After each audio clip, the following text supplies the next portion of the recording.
Hello friends, welcome to the Cool Vedas, that's Veda School. In the last video we saw how Bhima had agreed to take food to Vakasura on the request of his mother and the Brahmana of Ekachakra.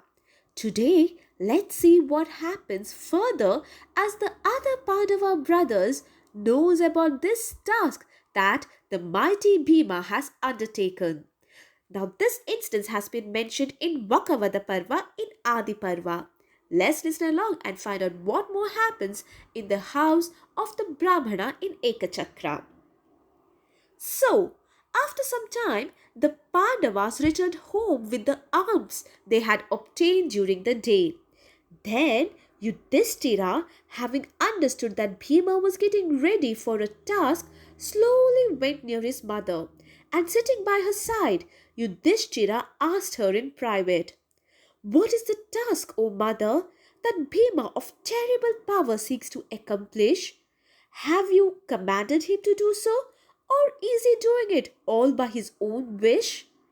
To this, Kunti replied that it was her who commanded Bhima to take over this task and save the Brahmana and also this town from the cruel Asura Vakasura. To this, an annoyed Yudhishthira said, "What rash act have you done, O mother? It is almost suicidal.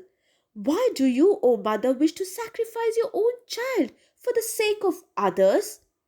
By abandoning your own son, O mother, you have not only acted against the course of normal human practice, but also against the teaching of Vedas." Now, just a D root here.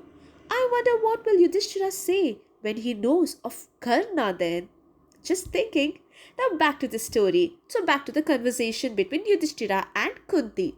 So Yudhishthira continued, "That Bhima, relying on whose arms we sleep peacefully in the night and hope to recover the kingdom of which we were cheated of by the son of Dhritarashtra, that hero of immeasurable energy, remembering whose power Duryodhana and Shakuni get sleepless nights, that Bhima who saved us from Lakshagraha and many such dangers, that brother of ours, relying on whose might we regard ourselves as having already slain the sons of Dhritarashtra and acquired our kingdom back.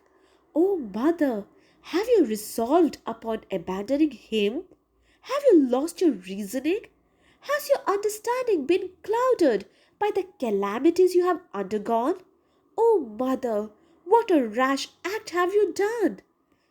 On hearing these words from her son, Kunti calmly replied, "O Yudhishthira, you need not be anxious about Bhima. I have not come to this resolve owing to any weakness of understanding. We were given shelter by this Brahmana and are living here respectfully, unknown to the sons of Dhritarashtra.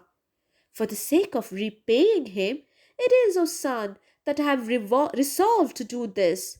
He indeed is a man upon whom good offices are never lost. Beholding the power of Bhima on the occasion of our escape from Lakshagraha and also from the destruction of Hidimva the cruel Rakshasa, my confidence in Bhima is great. The might of Bhima's arms is equal unto that of 10,000 elephants. It was therefore that he succeeded in carrying you all, each heavy as an elephant, from Varanavata. There is no one on earth equal to Bhima in might. He may even overcome that foremost of warriors, the holder of the thunderbolt, the holder of Vajrayudha, Indra himself.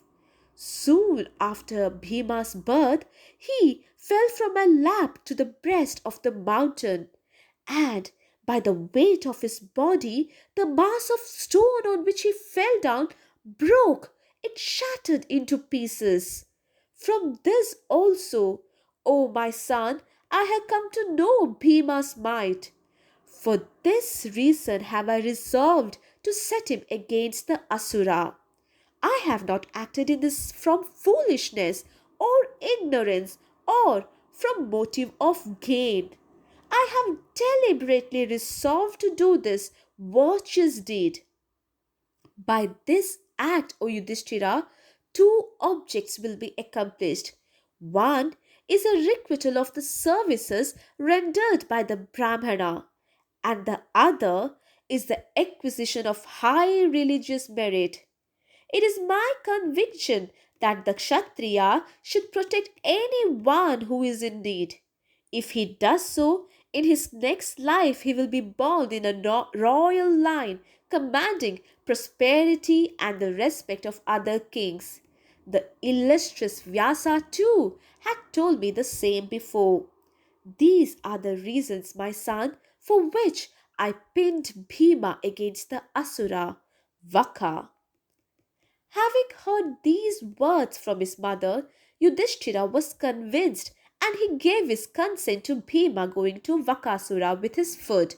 But he also reminded Kunti to tell the Brahmana that whatever happens, the townsmen should never know of their identity.